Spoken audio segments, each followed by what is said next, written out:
का सम्मान नहीं करते और बच्चे से हम कह रहे हैं कि अपने माता पिता का सम्मान करिए, उनकी पूजा कीजिए, उनका कहना मानिए, तो नहीं मान सकता अगर मैं अपने माता पिता का सम्मान नहीं करता। मैं किसी भी प्रकार की उसको नैतिक शिक्षा देने का अधिकारी नहीं हूं यदि मेरे अंदर वह नैतिकता, वह चारित्रिक गुण मेरे अंदर नहीं है, वो बिल्कुल नहीं दे सकता। तो ये सारी चीजें आती है क्योंकि गुरु ही एक ऐसा, संसार में केवल गुरु ही ऐसा रिश्ता है जो, और पिता के बाद संसार में दो रिश्ते हैं, एक पिता का और एक आदर्श गुरु का। जो जितने भी संबंध हैं, जितने भी रिश्ते हैं, आप सामाजिक प्राणी हैं सभी। हमारा भाई भी हमसे ईर्ष्या कर सकता है हमारी उन्नति में, हमारा बहन कर सकता है, भतीजा कर सकता है, हर रिश्ता पत्नी भी कर सकती है, लेकिन एक पिता और एक गुरु ऐसे हैं कि जो अपने से ज्यादा उसको, शिष्य को, पुत्र को आगे बढ़ करके वो खुश होता है। जब हमारा कोई छात्र कोई अधिकारी बन जाता है या कोई बड़ा एक किसी स्तर पर सम्मानित प्रतिष्ठा को प्राप्त करने वाला बन जाता है, उसे पता या ना हो हमारा सीना चौड़ा हो जाता है कि ये जो है ये मेरा स्टूडेंट है, ये आज इतनी ऊंचाइयों तक पहुंचा है। वो सम्मान दे ना दे, लेकिन ये गुरु की विशेषता है। और गुरु वही है कि पढ़ाई के साथ साथ आने वाली जो भविष्य की जो चुनौतियां हैं, आज तक हमारी जो हमारा देश आजाद हुआ उसके बाद शिक्षा नीति में इस प्रकार की कोई व्यवस्था नहीं आई कि इनको हम अपने पूर्वजों से, प्राचीन इतिहास से इनको किस प्रकार से जो है इनको सौदा के बारे में बताया जा सके। मैं उस विस्तार में नहीं जाना चाहता, लेकिन चुनौतियों से पूर्ण, चुनौतियों का सामना कैसे किया जाए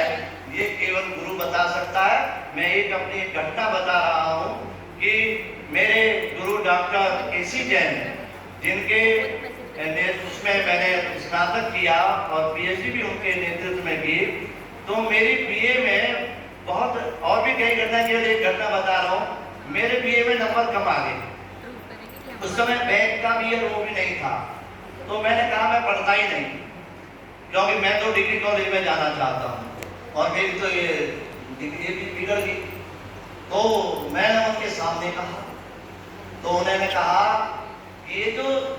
चुनौतियों की बात आई कि अरे भाई जरा सी सामने वाली, अब तुम हो गए तो कैसे शिष्य हो गए हमारे, वो हमें पुत्र के समान, भाई के समान अपना मानते थे। उन्होंने कहा जाइए, उन्होंने 100 रुपये मेरे हाथ में रखे और कहा जाइए एसडी कॉलेज में चले जाइए, जय कुमार जैन है मेरे साथी है, और वहां जाकर के दी। यानी कि गुरु, मैं देखता रहा कि ये वास्तव में ये गुरु है। उन्होंने कहा कि कभी भी जीवन में इस प्रकार की कोई समस्या सामने आए, उससे आप अगर झुक गए, उसके आगे टूट गए, तो आप जीवन में क्या बनेंगे। तो मैंने उस दिन से व्रत लिया कि वास्तव में जो ये हमने पढ़ा है अभी तक, चुनौतियों से जूझने वाला बनाता है कोई अध्यापक, गुरु। तो आज इस शिक्षक दिवस पर मैं उनको स्मरण करता हूँ। वास्तव में आज मुझे जो चारों तरफ मुझे सम्मान मिल रहा है, चारों तरफ मुझे जो है मेरी एक पहचान बनी है अपने प्रदेश में भी, अपने जनपद में भी, वो मेरे उन गुरुओं के कारण, गुरुओं के कारण हुई है। तो मैं तो केवल यही एक संदेश देना चाहूँगा कि अपने बच्चों को भी कहें और अपने भाइयों को भी कहें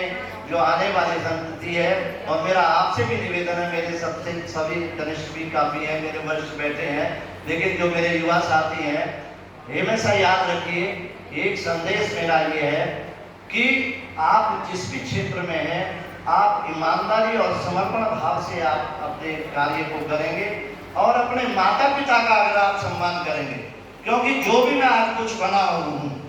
मेरे भाग्य में ज्योतिष ने कह दिया था कुछ भी नहीं है इसके भाग्य में, उम्र भी नहीं है, लेकिन मैंने माता को और पिता को, पिता तो छोटे से थे, चले गए थे, अध्यापक थे, और मेरी माता भी अध्यापिका रही हैं। मैंने उनको भगवान मान करके, उन्होंने जो भी कहा वही उनको पत्थर की लकीर माना, चाहे वो कैसा भी है, मेरे लिए आदेश था। तो आज मैं केवल अपने युवा साथियों से मेरा विशेष निवेदन है कि वे अपने माता पिता और बहनों का अगर आप सम्मान करोगे, उन्हें भगवान मान करके आप काम करें, आप मंदिर जाएं या ना जाएं, लेकिन अगर माता आपके परेशान है, आपके कृत्य से, आपके आचरण से, आपके व्यवहार से अगर माता प्रसन्न नहीं है, तो दुनिया में कोई भी भगवान किसी भी मंदिर में चले जाना, वो आपकी पूजा सार्थक नहीं हो सकती। मेरा इसी संदेश के साथ मैं अपनी बात को विराम देता हूँ और पुनः